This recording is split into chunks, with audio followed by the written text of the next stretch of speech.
Hey everyone, it's Susan Pierce Thompson and welcome to the weekly vlog.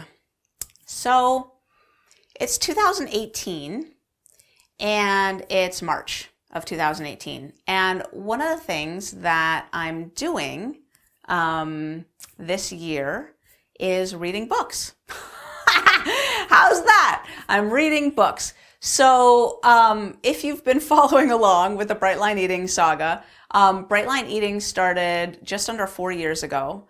And for the first 3.5 of those years, I was running around like a crazy person, like with my hair on fire, chicken with my head cut off, all of the above, because the growth of Bright Line Eating was so rapid and unexpected that I was struggling to keep up with it. And I have 3 young kids. And for the first year of that, I was still working as a professor, teaching 4 or 5 college classes every semester, assistant chair of the psychology department at my college, doing all of that work as well. I don't know how I did that. But anyway, I vlogged sometime in 2017, I believe, maybe early 2018, I'm not sure, about slowing down. That might have even been the title of the vlog, Slowing Down.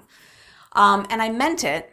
And I am slowing down. And one of the things that's allowing that, I gotta give a shout out to the Bright Line Eating team. I think we're about 27 full-time employees strong here. And the Bright Line Eating team has just taken the load right off my shoulders. Like, basically the only thing I do for Bright Line Eating anymore, I used to do everything for Bright Line Eating, everything. And the only thing that I do anymore is the stuff that only I can do. So, I do the podcast interviews. I shoot the vlogs. I'm present on the leadership team meetings. I don't even run them anymore to weigh in on stuff, strategic direction stuff. I answer emails that only I can answer. And I think up new ideas and decide where the company is going. And I make strategic partnerships, and I'm doing more research now, which is awesome. So my work life has been able to shrink down, and as a consequence, I actually am able to read books. I'm on my 10th book so far in 2018, and it's awesome. And I want to tell you something I learned in it. So not all of the books that I'm reading are like, this. I mean, some of them are airport novels. Some of them are, I read The Life-Changing Magic of Tidying Up, which was awesome. I read The State of Affairs by Esther Perel, which was awesome. This book, however, I want to tell you about. You see this? The Hungry Brain, Outsmarting the Instincts That Make Us Overeat by Stephen Guyenet. So Stephen Guyenet is an obesity researcher, and he's brilliant. Okay, he's brilliant. And his blog is wholehealthsource.org. So this book I highly recommend. Chapter 6 of this book is all about leptin and the adiposity set point. So, sorry, that was not smooth. So it turns out that when we eat too much of the wrong foods, tasty, highly palatable. We're talking about sugar, flour, fat in all their combinations, the kind of, standard American cafeteria diet that we all love and ate too much of. And that's why we're here, because we don't eat that stuff anymore, right? What happens is not only do we gain weight, but our brain's set point for what we should weigh goes up. Okay? Now, this is not unheard of. This is all governed by the hypothalamus. And the hypothalamus is this little sort of, it's probably like the size of a kidney bean. And it's like, I don't know, it's kind of right in the middle of the brain. Like if you were to take, if my brain's a cue ball, my head's a cue ball, like right in the middle, right there is the hypothalamus. And, so it's a deep primal center. And the hypothalamus is in charge of, mostly through affecting the pituitary gland and the endocrine system, the hormones, right? It's in charge of all the things that have to be kept in balance, okay? Sex hormones, temperature, thirst, food, and hunger. So let's talk about temperature for a second. The body regulates its temperature within a very tight band, right? Within a very tight band. So 98.6, we all learned that at some point. Now it turns out that temperature is higher during the day and it goes down at night, okay? So it's actually within a couple degree band, lower at night, higher during the day. And you can actually measure your temperature as a sense of how healthy your circadian rhythm is, your 24-hour biological clock. There should be, with a healthy circadian rhythm, a big difference between your daytime temperature and your nighttime temperature. That would be one way to measure the health of your circadian rhythm. I digress. Anyway, 98.6, right? What if you have the flu? What if you have a temperature of 104? What's happened? Did the hypothalamus lose control? No, actually. What happened was the hypothalamus raised your temperature set point temporarily because it's easier for the body to fight infection at high temperatures than low. So deliberately, on purpose, the hypothalamus ratcheted up your temperature set point from 98.6 all the way up to 104 and kept it there until it was told that the invaders had left and the flu was over and you were now healthy. And then your temperature came down. It deliberately raised your temperature set point. Well, it turns out a similar thing happens when it comes to eating and food. And researchers have some clues as to what does this, but only some clues. And we have some clues about how to reverse the damage. All this is covered in chapter 6, the satiety factor, in that book I just showed you. So if you're curious, get that book. It's boring, it's long, I'm slogging through it, but it's fascinating. It's one of these books that's like boring and fascinating all at the same time. I'm loving it. I'm going to have to reread it several times. It's good. If you liked Bright Line Eating, the book, the first 3 or 4 chapters that were all about science, it's like that, but it's just at a higher level. Like it's way more in depth, way more details. Yeah, it's harder to read, but it's good. Okay, so back to the point. When you eat a cafeteria style diet, your brain, your hypothalamus, decides that you need to weigh more than you weigh now. So it's not just that your weight goes up, it's that your adiposity set point, your adipose, right, at fat, your adiposity set point goes up. And what happens then is that the brain defends that higher set point as if that was the healthiest weight for you, as if that's exactly where you want to be now. So this is how our weights, if we have a weight history, anything like mine, our weights have gone like the stock market, up and down and up and down and up and down, but overall up, right? Isn't that the trajectory? Up and down and up and down, but overall up. So down because you've tried to lose weight, up because it's all fallen away again and you're back to eating whatever you want, whenever you want, and then you've gained weight. But overall, the trajectory is up. What's happened is over time, your brain has decided that your new normal is that much heavier than it used to be. That much heavier, that much heavier, that much heavier, and on it goes. So what I want to share with you specifically is some research that shows one of the things that affects that adiposity set point, because it stunned me. I had no idea. I learned something. I've learned a lot of things that I didn't know from reading this book, and here's one of them. It turns out that the palatability versus the blandness of your food affects that adiposity set point. If you understand what I just said, your stomach sank into your feet, because it's bad news. It's really bad news. The palatability versus blandness of your food affects the adiposity set point. What that means, folks, is that if your food is sexy and tasty and exciting, your body will defend a higher weight. If your food is bland, tasteless, and uninteresting, your body will defend a lower weight. Your body will allow your adiposity set point to come back down.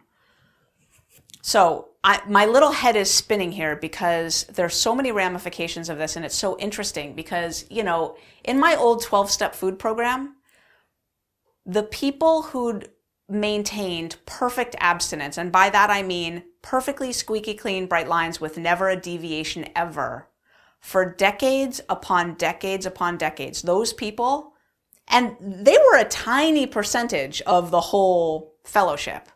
Those people always said, keep your food simple, simple, simple. Keep your food simple. Keep your food simple. They would say it till we would all be rolling our eyes going, really? If you're going to eat vegetables, steam your green beans. Steam your green beans. Don't cook them in oil. Don't put a lot of salt on it. Steam your green beans. Don't put salsa on them. So I'm reading this book now and I'm like, holy smokes. I know why the people who were saying that were like the most successful people in that program. Because here's the deal. In 1965, I never heard of this study before until I read this book. In 1965, long time ago, before really the field of neuroscience even existed, researchers created an artificial feeding environment to try to tease out the variables that relate to weight gain and weight loss. And the environment was this. They put participants in a locked metabolic ward. I'm talking about a hospital floor that they can't get off. They can't get any food other than the food that the researchers are providing for them. It's called a metabolic ward study, and it basically means people are locked in a hospital ward, and the only food they can get is what the researchers provide. And the food they provided was a tube that went into a box,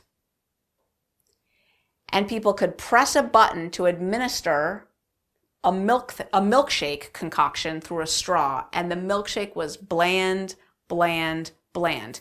The researchers said it contained all the nutrients that they needed, but it's 1965. What do they know about that, right? Which meant it probably contained carbohydrate, fat, and protein, some vitamins, some minerals, right?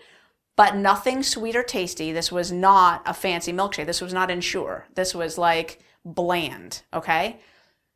So it's got some glucose in it, but nothing that tastes good. It probably tasted like cardboard, okay? It's got some protein in it, but we're not talking bacon here. No bacon flavor. And it's got some fat, but we're not talking butter flavor. We're just talking about bland. And it's a milkshake, which means that it's processed. It's not whole, real food. It's a bland, cardboard tasting, liquid, processed concoction. This is where my little brain is exploding because I thought the key was you had to eat whole, real food. Turns out you don't. You just have to eat bland food. Okay, so here's what they did.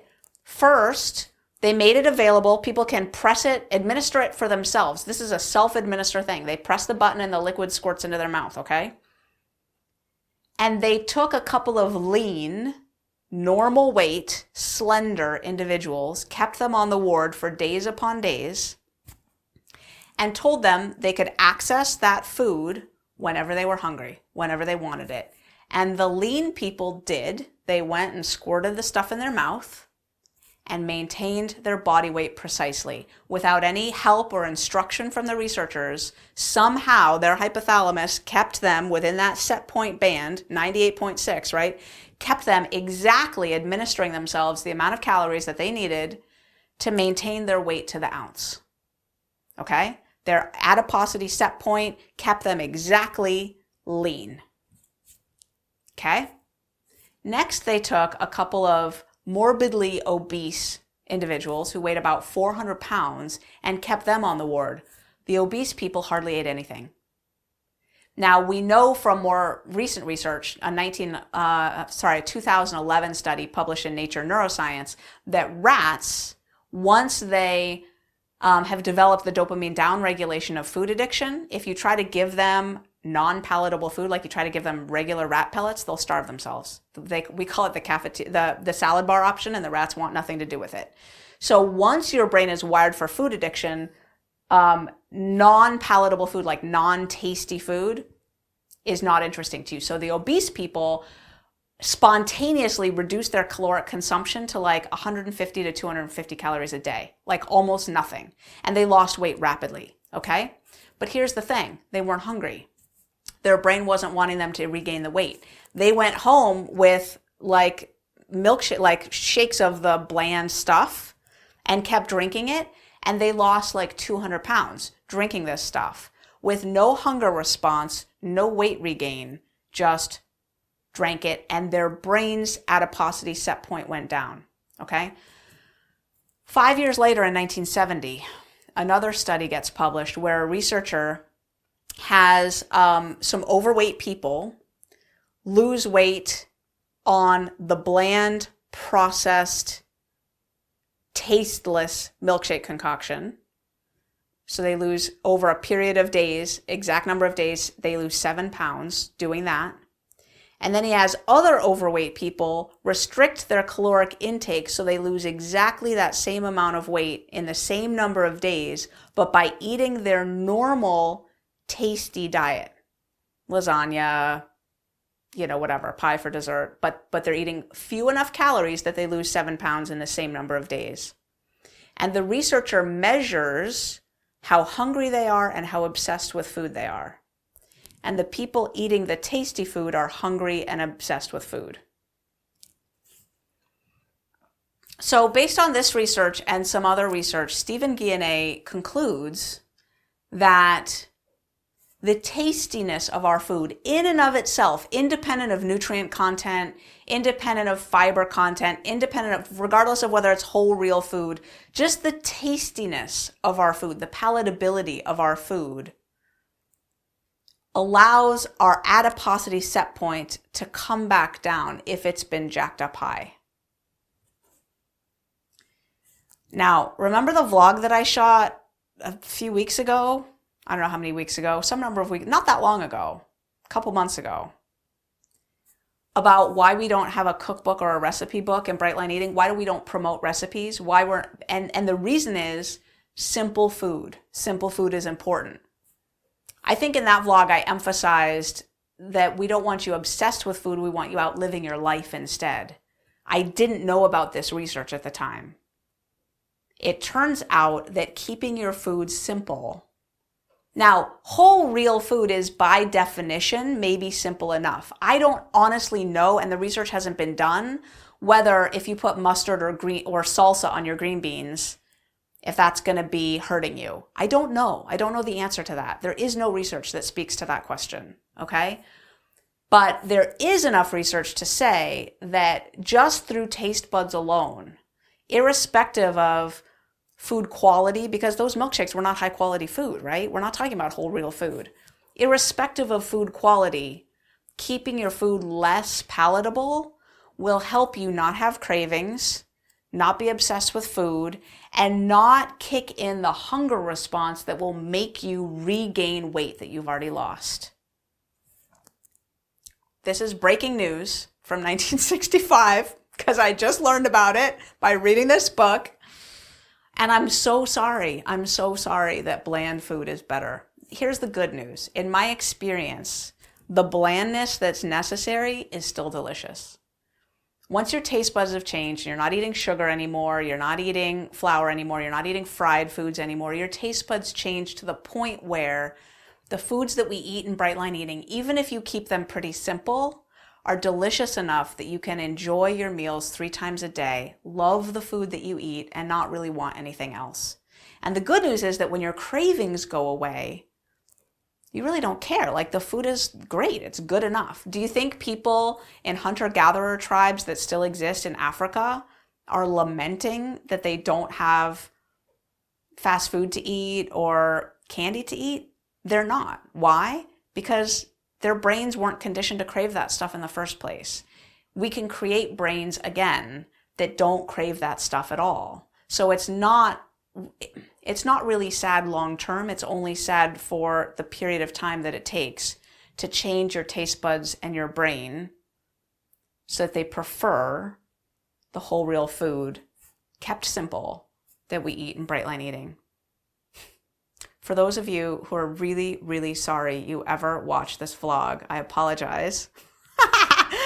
But just know that knowledge is power.